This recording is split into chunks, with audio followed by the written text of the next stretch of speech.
103.2 Preston FM. Your community. Your radio. And that's where you are, Preston FM, and it's Chat City on this Monday morning. And on Friday the 7th of March, Gary Cunliffe went down to meet the MP for Preston, Mark Hendrick, at his constituency offices for the March edition of our monthly chats. On the discussion list this month are public outpouring and respect on the death of Sir Tom Finney, the hard truths facing Scotland in the face of independence, Labour proposals for teacher licensing, and the crisis in the UK. Here's the interview that Gary Cunliffe did with MP Mark Hendrick. It's the beginning of March, the sun is shining, and here we are for our monthly catch-up with Mark Hendrick for Chat City. Good afternoon, Mark. Good afternoon, Gary. So, since we last met, a month is a long time, but one of the biggest things to hit Preston is the very, very sad death of Sir Tom, and I believe you were at the funeral. Yeah, I was, along with 600 other people inside the church. It was a very, very moving event. Some very good contributions from different people at the funeral. Jimmy Armfield, an ex-England colleague of Tom's who used to play for Blackpool, gave a very, very warm speech about Sir Tom. Tommy Docherty also gave a warm speech, and one which was quite amusing. And the whole day was done perfectly in honour of Sir Tom, and the thousands that lined the streets and the 10,000 that were on Deepdale are a measure really of the popularity and the legend that is Tom Finney and his association with Preston. He will be sorely missed, won't he? Now, one of his great friends in PNE was the great Bill Shankly, who of course came down from Scotland. The way things are going for Scotland, they're not looking very good at the moment, are they? Because the SNP have accused us down here of ganging up on them. Well, you're not going to get the pound, you're not going to get this. This is going to rumble on till September, this story, isn't it? I think it will, and I do think that the government's been quite ham-fisted about this, in the sense that by looking to threaten them with not having the pound and making other threats, rather than make Scots worry that they want to stay as part of the UK, it's actually putting their backs up and they're more likely to vote to leave. So if the government is serious, and I'm not convinced that it is serious about losing Scotland, then this is the boy that plays into the SNP hands. And I've got a Machiavellian theory that the Tories and the government generally might want the Scots to leave because there are many Labour MPs in Scotland and only one Conservative. Yes. And I do wonder if they feel that they'll never be able to win in Scotland, so why not let Scotland go? And it'll mean probably a Conservative government for the foreseeable future. So it would change the whole political landscape, wouldn't it, if Scotland was no longer there in the reckoning? It would, and don't forget the Scots are not very pleased with the Conservatives. It was them that they introduced the poll tax on, first of all, before it even got to England. So they've been used and abused by the Conservatives, and it wouldn't surprise me if the way that the Conservatives are going about things, that this is part of a ploy to get Scotland to go away. Now, apparently David Cameron has recently said that he won't entertain another coalition at the next election. So does that mean that Ed Miliband will be looking towards the Lib Dems as partners, or will he be scuppering Nick Clegg's plans for the future? Well, I think ideally, whether it's the Conservatives or us, we'd want our own majority. But if a majority is not forthcoming after an election, then you have two choices. Obviously, the choice the government have taken is to go into a coalition with the Lib Dems, and we'd have that option as well. But the other option is to do what Wilson did in the 1960s, which was to basically soldier on alone, to run a minority government. If the opposition agrees with you on an issue, they agree with you. If they don't, then that measure falls. But then after a period, Wilson went back to the country and said, look, either back me or sack me. And then that election was won with a comfortable majority. So a coalition isn't inevitable if one party doesn't get a majority, but it is an option. It's not an option I would prefer either. Does that mean if you're a minority government, nothing much happens for quite some time because you can't get consensus? So does that mean a period of not much change? It means a period of anything between 6 months and 2 years, of trying to get things done. You do as much as you can, you try and get as much agreement and consensus as you can, but there's no formal agreements, no handing out of cabinet seats. It's an as and when basis. Well, that's an interesting proposition for what's very approaching quite soon, isn't it? Now, talking about politics and democracy, what's going on in Ukraine is a constantly daily changing worry, and has been recently said to be the worst thing we've seen this century as a political crisis. Well, this century is not very old, so it is a crisis, and obviously what effectively now is a Russian occupation of a state which Nikita Khrushchev handed to the Ukrainians in 1954 is now, a foreign occupation. Clearly, obviously, there's maybe a majority inside the Ukraine that wants to be part of Russia again, and obviously they're having a referendum in a week or so's time to try and decide that outcome. But I mean, if you compare it, for example, to the referendum in Scotland, that's a referendum that's been agreed by national government in Parliament in Westminster.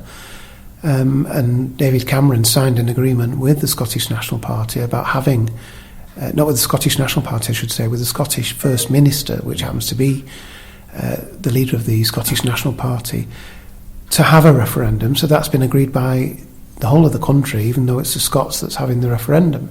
That's not taken place in the Ukraine, so it's not a legitimate example of where a referendum should take place.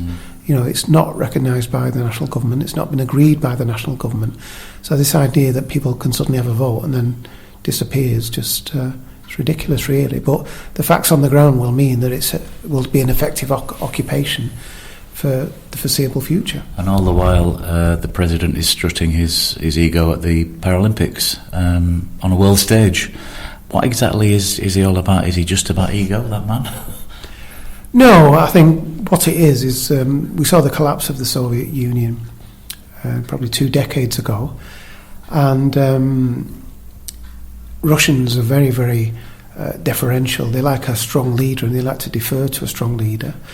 Since the Soviet Empire diminished and is now a commonwealth of independent states, I think there's a wish in Russia really to take control of many of the so-called independent countries close by, because they're very worried at the expansion of the European Union to the east, and obviously the expansion of NATO. Many NATO countries and European Union countries were formerly in the Warsaw Pact. So part of it is genuine fears about NATO expansion and the border with the West coming closer to Russia. But part of it is obviously a more confident, assertive president who wants a more confident, assertive Russia. So if we're talking about a possible new Cold War, the UK Defence has had lots of cuts in the last few years, and you hosted an event in the Commons this week, the UK Defence event. Did that go down well? Went down very well. It was sponsored by BAE Systems, which, as we know, is the major private sector employer in central Lancashire, and we talked about the development of new aircraft. Obviously, we've got Typhoon, which is doing very well. Got orders now in several Middle East countries. We talked about the F-35, which is otherwise known as the Joint Strike Fighter, which is under development and currently being worked on a great deal here in Lancashire. We talked about the unmanned vehicles, which people refer to as drones. They do.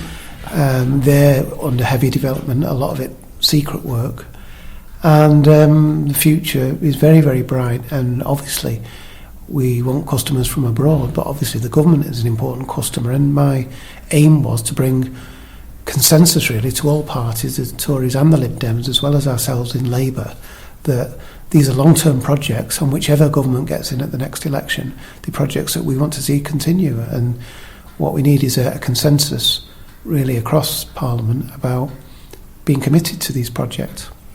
Now, skipping from defence to education, Labour has also said that they're not going to reverse a lot of the reforms that have recently happened under Michael Gove and the Tories for fear of imposing too much change on teachers.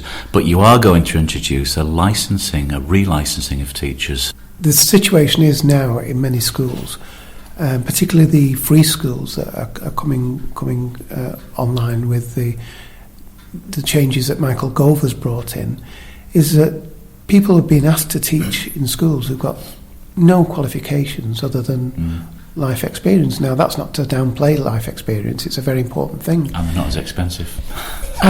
All right, they're not as expensive. Now, that's great if you can get somebody like Richard Branson to come in and talk about business. But if you've got people who basically aren't qualified, or even qualified in terms of the value of their experience coming in and teaching, then that's not going to help a pupil's education, and it's not going to help turn out the well-taught and trained individuals that the nation requires in the world of work for the future. So this isn't a vote of no confidence in the existing teaching force and the unions. This No, is a worry about what's coming in under these new free school arrangements. That's right. And like I said, unqualified teachers is a recipe for disaster. Yeah.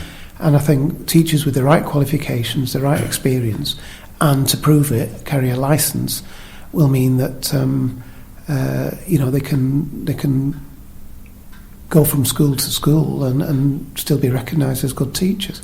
The other aspect to this, of course, is that you'll get people who may qualify as teachers, may have some offence like sex offences in their history, but that may not necessarily come to light when they apply for a job. Now, if that licence is revoked because of a sex offence carried out by a teacher on a pupil, for example, then that teacher will find it very difficult to get a job without a licence. They'll still have their university certificate and the teacher training certificate, but what they won't have is a licence.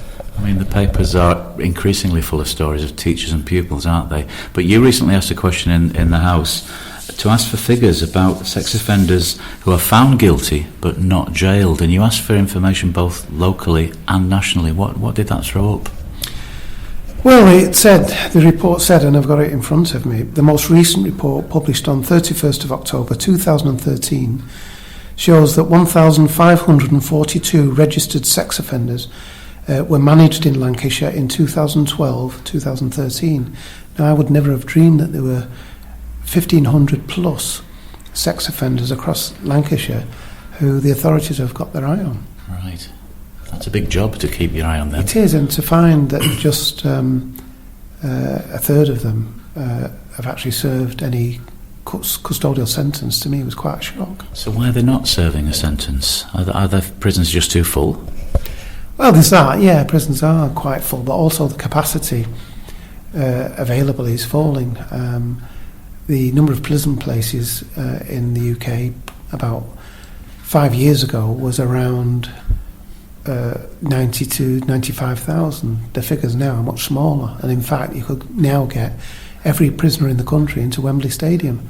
I think judges are being put under pressure now to give less custodial sentences. So you're going to leave this now you've got the figures, or are you going to keep at it like a dog to a bone in future months? Well, the figures are found quite frightening. The other side of that, of course, many people will say that a prison sentence is as much about rehabilitation as it is about punishment. But the side effect to a prison sentence can often be prisoners come into contact with more serious prisoners, and some people call them universities of crime. Yeah. So people can learn how to offend in many other ways while they're in prison, and in some cases may come out worse. So I think what is important as well is what goes on inside a prison, not just the fact that somebody's kept a custodial sentence. Is that person getting an education? Are they becoming more employable? Are they improving in terms of their outlook on the world? I think a lot more attention needs to be given to rehabilitation and the way people are treated within prison, rather than just seeing it as a custodial sentence and a punishment. Yeah. Now, on my list of possible questions, I've got one more serious and a couple of lighter ones. The serious one is that Angela Merkel was here. Were you anywhere near that speech when she was here? I was meant to be present at the speech with Angela Merkel, which was given in the House of Lords, and I had an invitation as a member of the Commons Foreign Affairs Select Committee. However, it was the same day as Sir Tom's funeral, Right. so I was here in Preston. She was actually firing a few shots at David Cameron to say, don't expect a lot of support if you're trying to get changes in the short term. She was, and I predicted as much. When all this became a much bigger issue in the middle of last year, my view always was that once the German elections were over in September of last year, she looked far less friendly towards David Cameron, because nobody could accuse her of electioneering or using this as an issue to beat the British with. Now the election is over, she can say what she thinks, and whilst she wants the UK to remain in the European Union, that won't be the case at any cost. So I think she's being quite realistic and giving David Cameron a taste of what's to come, because if Cameron thinks he can get all his own way at a European summit and get 27 of the 28 other countries in the European Union all to see it from his point of view, I think he's living in cloud cuckoo land. So, we keep talking about elections, German elections, forthcoming elections. This must have made you smile. Nadine Dorries has urged David Cameron to bring Boris back on board as a vote winner. Is that music to your ears? It is. I mean, he's not a vote winner, in my view, he's a clown. I think there's a certain southern London sort of metropolitan appeal about him.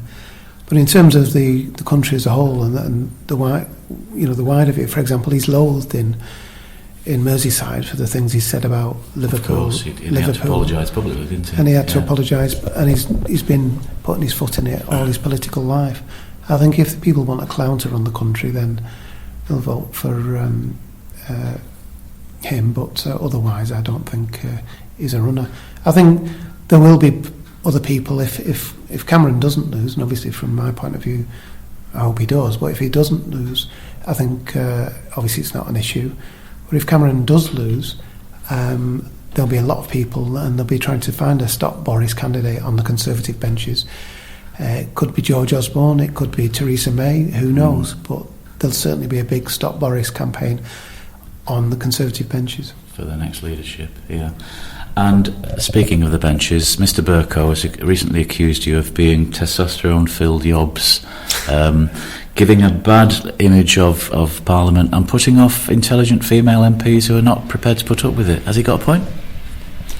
Well, I think John Burko likes to be in the limelight himself. He's certainly turned the speakership into an art form, and his wife's doing his best to help him as well.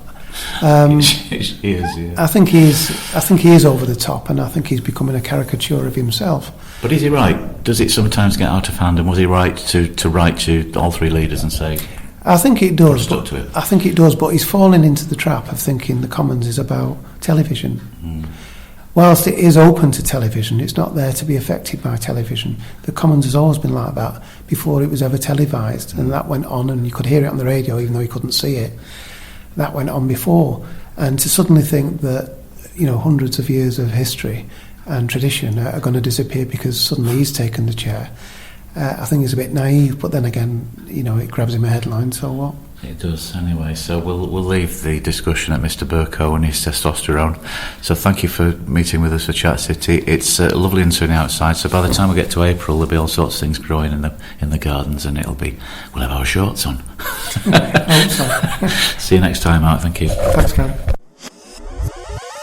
On 103.2 FM, From Leyland to Longridge, and Wood Plumpton to Walton Le Dale. It's your community. Your radio. Your Preston FM. We hope you've enjoyed this interview as much as we have. Why not join our Chat City family and give us a tweet at Chat City PFM.